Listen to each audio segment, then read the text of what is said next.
the table to respond to that. So basically, let's introduce these two players. Take it away, Lurlian.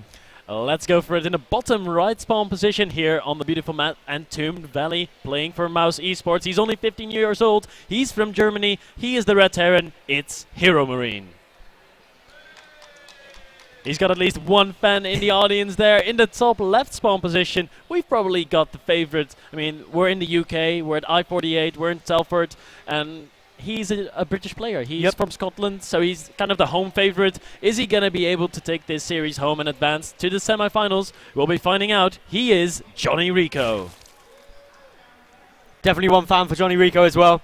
Yeah, that is good. So, basically, ZVT on Entombed Valley in cross spawns is okay. Cross spawns. That's good. Cross spawns is always good. You can spawn vertical on this map version, which is a bit less yay, but I mean, basically what JonnyRecco needs to do is he needs to be thinking, am I going to be out expanding HeroMarine? I've got to watch out for drops.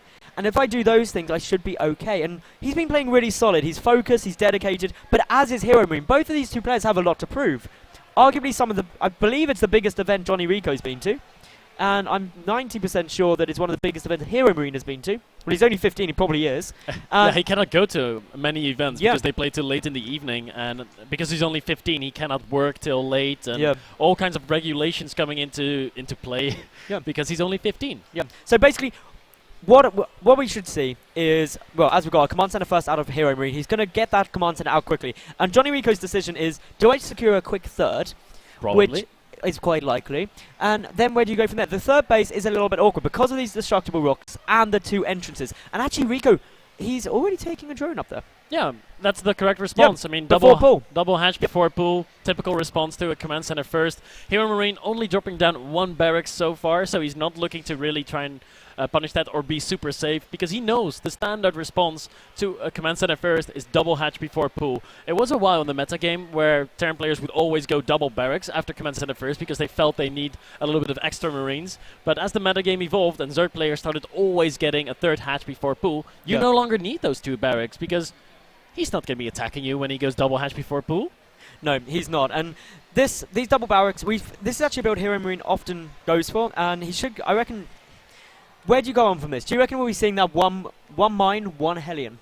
Yeah, that's what he likes to do. I mean, this 15-year-old, he has so many different strategies. We've seen him drop down like 4 or 5 barracks at like a random time and just attack. We've seen him go for factory play, go for double Hellion production. We've seen him go for double Widow Mine production. He's going for another CC. Yeah, and we've also seen him, what you said, the 50-50. Yep. Like one HeroMarine. One HeroMarine for HeroMarine. One mine, one Hellion production. And like you pointed out, Metals, third command center. We're going to be going into a long game, hopefully. Yeah, it should be these two going to go up to a very quick 3 bases. And the reason that HeroMarine is able to do this is because if he goes tanks, he can knock out these rocks in the center, position his siege tanks up on that high ground, and really cover both ramps quite effectively. So it's an easy map to do that on. JonnyRecco, though, being in cross spawns is very beneficial. If they were vertical spawns, it becomes a bit more awkward trying to take his fourth. But all in all, he should be safe. He should be fine. The double gas coming down now for HeroMarine. This is a really, really greedy opening, and that's why he's got that bunker in such a defensive place at his natural mineral line. Yeah, I feel that is the right place to place that bunker. When you place it at the top of the ramp, it's very easily surrounded by Zerglings. We have seen some players still build that bunker at the front and try to, get a barracks down, get a few supply depots, and make a nice wall. But HeroMarine knows how greedy he's playing. He's going to be setting up very defensively. It's so greedy. He's still on 1 Rex production. We don't see the factory on the way yet. There it is. Just as I say, that drops down the factory, and we're going to probably see some Hellions. We should do. It's a good opening. It's the thing I find really good about HeroMarine is he's not a predictable player in the slightest. One moment he'll be going very aggressive, dropping everywhere. He goes really macro orientated. He can do mech, he can do bio. And when you've got someone that versatile, how do you respond? You can't really pre-game plan like, oh, I know he's going to be playing this sort of way. No. And due to that, they've got to both be very reactive. Oh, that's Zergling. I know, that's Zergling. Unfortunately, gets denied entrance. If he would have had the bunker at the top of the ramp there. Oh, Overlord losing an Overlord. Yep. That's awkward. Loses an Overlord, loses a Zergling, but does get to see everything that was happening. So JonnyRecco running that one Zergling in. I was going to say, if he had that bunker at the top of the ramp, that Zergling would not have been able to scout the reactored Hellions coming. It wouldn't have done. Now, there is one Overlord I was just looking at to the right of HeroMarine's natural, and he's rolling that in because he needs to take a very quick look and spot what is going on. He knows there's the factory there and the reactor, but he's probably sitting and thinking there must be something more. Double armory coming down. It's going to be mech. It's going to be mech indeed, Medals. That's going to be cool to watch. Going to see HeroMarine play a very mech-heavy style, and how is JonnyRecco going to respond to that? Well, he's going to be playing roaches, most likely. Yep. That's a really good option that he has. He has double Evo Chamber on the way, could be getting double upgrades for his roaches. He's got the Roach Warren finished up, is going to produce his first 5 roaches, but he has no lair underway yet, which surprises me a little bit, because you really want to have roach speed to be able to effectively trade with the mech army of Terran. Yeah, ultimately, it comes down to the worker count. JonnyRecco still needs to be pumping out more. He's only at 57 drones to 44 SCVs. But he is still unaware that that third orbital command is down. So he is somewhat a bit blind, knowing what's going on. He also hasn't seen the 2 gas at the natural. So this is the sort of information that allows you to work out what your opponent's doing. Because currently, all he's seen is 1 Rax and 1 factory, which could still be bio or mech. He needs to know which it is.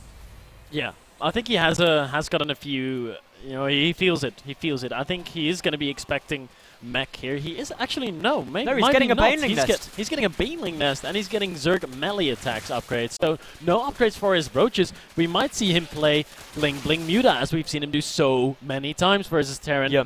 To great effect versus 4GG, but we haven't seen 4GG play this heavy of a mech style. We already see the first 2 Thors coming out before the Spires even started. He has major problems if he goes Mutas now, because rather than getting tanks out, 2 Thors are straight on the way for HeroMarine.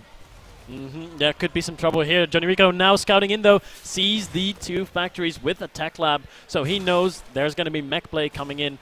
Are we going to see him alter his build? Is he going to go for roach speed instead? He is getting out more and more roaches, is getting down 2 more evolution chambers to create a little bit of a wall. He's not feeling very safe at all. Now, the one big problem for JonnyRecco is he has no clue about this 3rd CC. He didn't see it in the main. He hasn't seen it when it flowed down. The Overlord that flew in, the 3rd command center was already taken. So JonnyRecco, therefore, isn't rushing to try and take a 4th. That means he's on equal basis. The worker count, 76 to 61, about equal when you factor in mules. And that is something that, if it goes on for a long period of time, will be in HeroMarine's favor. It will be. HeroMarine looking quite good in this game, I'd say. I mean, the Zerg melee attack's not going to be the most useful upgrade to have versus mech. He can, of course, be... You know, you usually want your roaches to be heavily upgraded, but luckily the roaches will be benefiting from the armor upgrade. They are getting roach speed. Burrow is going to be researched, and of course, the infestation pit, which is being spotted right now because of a beautiful scan by HeroMarine. Sees the lair, sees the macro hatch, and sees the infestation pit, but he doesn't see the hive that is coming very early. That really early hive, that is a great choice. There's also the 4th base coming out. Now, the hive opens up options. For a start, there's the option to potentially go for some ultras if he wants to late game. But Vipers are what I'm really looking out for, because that could give him some great things, especially if it's a tank heavy. If he starts getting more tanks in there, Blinding Cloud is just so effective against siege tanks. Yeah, I'm not really sure what he's going to be going for. I think Ultralisk would be a risky thing to do, especially with the amount of Thors and siege tanks that HeroMarine is slowly starting to produce. He's sitting back, he's not moving out. I think Broodlords would be the more solid option, but he doesn't have a Spire, so it's probably going to be, you know, Vipers and Broodlords. Broodlords. Ultralisk. Herpa. The thing is, as long as you get the Blinding Clouds down, you negate all the damage from the siege tanks. And then the ultras become effective. Then the roaches can still become effective because the Thors are only the real threat. So this is a good build. But of course, as you mentioned previously, the upgrades, now getting the 2-1 melee and ranged attack upgrades from JonnyRecco. Funny, that's not something you see very often at all, guys. Usually it's either attack for ground or attack for ranged. And of course the armor upgrades coming in. But that's going to make those roaches very weak relative to the army of HeroMarine, because HeroMarine's going to have 2-2. Oh, some Hellions coming in to the 4th base, getting a couple of drones. Luckily, not many there. And JonnyRecco responding to this perfectly. Rather than letting the drones die, just makes a halt on the spine crawlers. But his 3rd base is also exposed. He cancelled the evolution chambers that were morphing there, and he doesn't have a wall anymore. How many drones are we going to see falling here? I think we've only seen about 3 die. Actually, 8 workers killed by HeroMarine this entire game, so he did manage to get a few there, but I got a few in the early game. That was well handled by JonnyRecco in all. Really well handled, and the plus thing for him is it's 83 harvesters to just 71 SCVs, so JonnyRecco can afford to lose a few there. He's getting out the Hydrogen and also the Ultralisk Cavern, just as I thought would be coming out, and he's got the Vipers, so everything piecing together, and I've seen him use this build on ladder against the meching Terran, and it's really, really effective. So if HeroMarine isn't prepared for this, because it's not something that's the usual response, it's not going to be that easy. But as we've got some roaches and lings coming down to the fourth base, the lift was forced. Oh, no, it wasn't. It's burrowed zerglings preventing the landing. But HeroMarine, he's up to 170 supply. He's getting to a point where he can start thinking about moving across the map. Has to be careful, of course. Those Hellbats will deal with roaches quite a right. Scan goes down, fourth base now situated. But JonnyRecco is a step ahead of his opponent, has 5 bases, is looking quite right, and there are the Ultradiscs hitting the production tab, 6 of them on the way, and we do see the melee attack upgrade coming in, but his armor upgrades are a little bit lacking because he's favoring all the attack upgrades. He only has +1 armor for all his ground units. Yep, that's he's going to be falling behind to the upgrades, that's for sure. That is a bit of a problem. And now the mech army is positioning itself, but 7 Ultras are on the way out. There's already 4 Vipers. They've got a lot of energy on them. That is an important thing. They're all completely maxed out on energy. The Blinding Clouds are going to be good.